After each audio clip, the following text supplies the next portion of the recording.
வணக்கம். நான் உங்கள் சுபா கந்தன். இன்றைக்கி நம்ம வீடியோவில் வந்து பன்னீர் மசாலா பார்க்கலாமா? நம்ம தயிர் சாதம், ரசம் சாதத்துக்கு ஏற்ற ஒரு ரெசிபி. நீங்கள் சப்பாத்திக்கு செய்கிறதா இருந்தாலும் இந்த பன்னீர் வந்து செய்யலாம். செமி சாலிடாக செய்யணும். வாங்க இதை எப்படி செய்யலாங்கிறத பார்க்கலாம். இப்போ பாருங்கள், நான் இதற்கு தேவையான பொருட்கள்லாம் கட் பண்ணி வச்சுருக்கேன். இதில் 2 தக்காளி, சின்ன வெங்காயம் ஒரு 200 கிராம் சின்ன வெங்காயம், இஞ்சி பூண்டு, கருவேப்பிலை, மல்லித்தழை, புதினா தழை, அதுக்கப்புறம் 200 கிராம் அளவுக்கு பன்னீர் துண்டுகள் இதெல்லாம் எடுத்து ரெடி பண்ணி வச்சுருக்கேன்.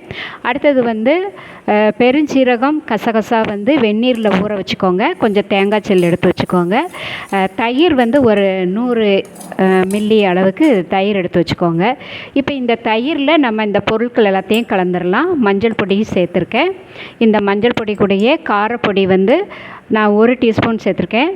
அதாவது 2 பச்சை மிளகாய் போட்டு தாளிச்சிக்கலாம் அப்படின்னு, இல்லைன்னா காரத்துக்கு நீங்கள் கூட சேர்த்துக்கோங்க. இதில் சிக்கன் மசாலா நான் கலந்துருக்கேன். இப்போ காஷ்மீரி சில்லி பவுடர் வந்து நான் ஒரு கலருக்காக சேர்த்துருக்கேன். அவ்வளோதான். இப்போ இதை எல்லாத்தையும் நம்ம வந்து நல்லா கலந்து வச்சுக்கோங்க. இந்த தயிர் வந்து கெட்டி தயிராக இருந்தாலும் பரவாயில்ல, அல்லது அந்த நம்ம பாலில் வந்து வினிகர் ஊற்றி ரெடி பண்ணுவாங்கள்ல, லெமன் ஜூஸ் விட்டு ரெடி பண்ணுவாங்கள்ல, அதுபோல் தயிர் ரெடி பண்ணினாலும் நீங்கள் தயிர் வச்சுக்கோங்க. இப்போ இந்த தேங்காய் கூட நம்ம ஊற வச்சுருக்கிற கசகசா, பெருஞ்சீரகம், புதினா, மல்லி, இஞ்சி பூண்டு இதை எல்லாத்தையுமே இப்போ நம்ம மிக்ஸி ஜாரில் சேர்த்து நல்ல ஒரு பேஸ்ட்டாக நம்ம வந்து அரைச்சி எடுத்துக்கலாமா? இப்போ நான் இதை அரைச்சிட்டு வரேன். இப்போ பாருங்கள், நம்மளுடைய பேஸ்ட் வந்து நமக்கு ரெடியாக இருக்குது. அரைக்கிறது எல்லாமே நம்ம ரெடியாக வச்சுருக்கோம். இப்போ நம்ம தாளிக்கலாம். நான் தாளிக்கிறதுக்கு வந்து நான் இந்த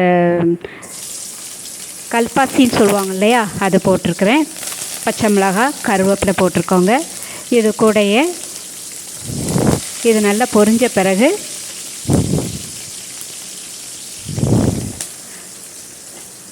நறுக்கி வச்சுருக்கிற சின்ன வெங்காயத்தை சேர்த்துடலாம். பெரிய வெங்காயத்தை தவிர இந்த ரெசிபிக்கு சின்ன வெங்காயம் கொஞ்சம் நல்ல சுவை வந்து அருமையாக இருக்கும். நீங்கள் சின்ன வெங்காயமே யூஸ் பண்ணி பாருங்கள். இந்த வெங்காயம் வந்து வதங்கிறதுக்காக நான் கொஞ்சமாக உப்பு சேர்த்துருக்கேன். இப்போ இது நல்லா வதக்கிக்கலாம்.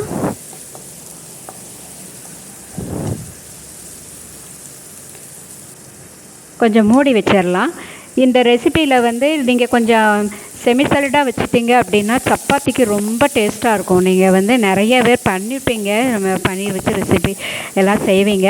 இந்த மெத்தடு செஞ்சு பாருங்கள், ரொம்ப சுவையாக இருக்கும். இப்போ இந்த பிகினர்ஸ்க்கும் உபயோகமாக இருக்குங்கிறதுனால நான் சொல்கிறேன். இப்போ இது கூடயே நான் தக்காளியும் சேர்த்துருக்கேன். தக்காளியும் சேர்த்து நல்லா வதக்கிக்கோங்க. நான் ஏற்கனவே பன்னீர் மசாலா ரெசிபி நிறைய போட்டிருக்கிறேன். அது ஒன்று ஒவ்வொரு மெத்தடில் இருக்கும். இதுவும் உங்களுக்கு ஈஸியாக தான் இருக்கும். இப்போ இது கூட நம்ம அரைச்சி வச்சுருக்கிற பேஸ்ட் எல்லாத்தையும் நம்ம சேர்த்துடலாம்.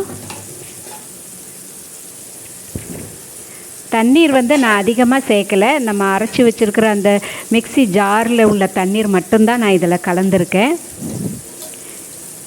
நம்ம ஏற்கனவே தயிர் வந்து கொஞ்சம் நம்ம சேர்த்துருக்கோம் இல்லையா, அதனால். இப்போ இது நல்லா கலந்து விட்டுக்கோங்க. இப்போ இந்த மசாலா, வெங்காயம், தக்காளி எல்லாமே நல்லா வேகணும்.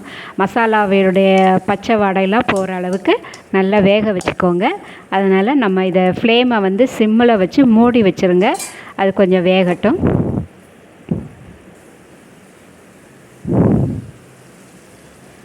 இப்போ பாருங்கள், நல்லா கொதிக்குது மசாலா. இது நல்லா கலந்து விட்டுக்கோங்க. நீங்கள் சின்ன வெங்காயம் பாதி, பெரிய வெங்காயம் பாதி அப்படி கூட நம்ம எடுத்து இந்த ரெசிபி செய்யலாம். நானும் அப்படி தான் பண்ணியிருக்கிறேன். நான் இப்போ இந்த மசாலாவுக்கு உப்பு சேர்த்துருக்கேன்.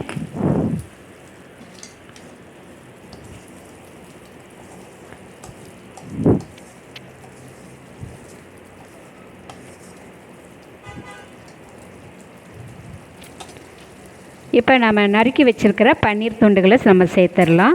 பன்னீர் சேர்த்த பிறகு ரொம்ப அதிக நேரம் கொதிக்க வேண்டாம். இந்த பன்னீர் துண்டுகள்லாம் ரப்பர் போல் ஆகிடும். அதனால் ஒரு 5 நிமிஷம் இருந்தால் போதும். அதனால தான் நான் முதல்லையே மசாலாவை நல்லா கொதிக்க வச்சு ரெடி பண்ணிட்டீங்க அப்படின்னா அதுக்கப்புறம் பன்னீரை போட்டுட்டு சீக்கிரமாக நம்ம அடுப்பை ஆஃப் பண்ணிடலாம். அவ்வளோதான், நமக்கு சிம்பிளாக முடிஞ்சிருச்சு. நீங்கள் சப்பாத்திக்கு பூரிக்கெலாம் ரொம்ப அருமையாக இருக்கும். பிள்ளைங்களுக்கெலாம் குழந்தைங்களுக்கு பன்னீர்னாலே ரொம்ப பிடிக்கும். இப்போ இதில் ஆப்ஷனல் தான் இந்த கசூரி மேத்தி சேர்த்துருக்கேன். கடைசியாக மல்லித்தழையும் சேர்த்துக்கோங்க. ரசம் சாதத்துக்கெலாம் ரொம்ப நல்லாயிருக்கும்.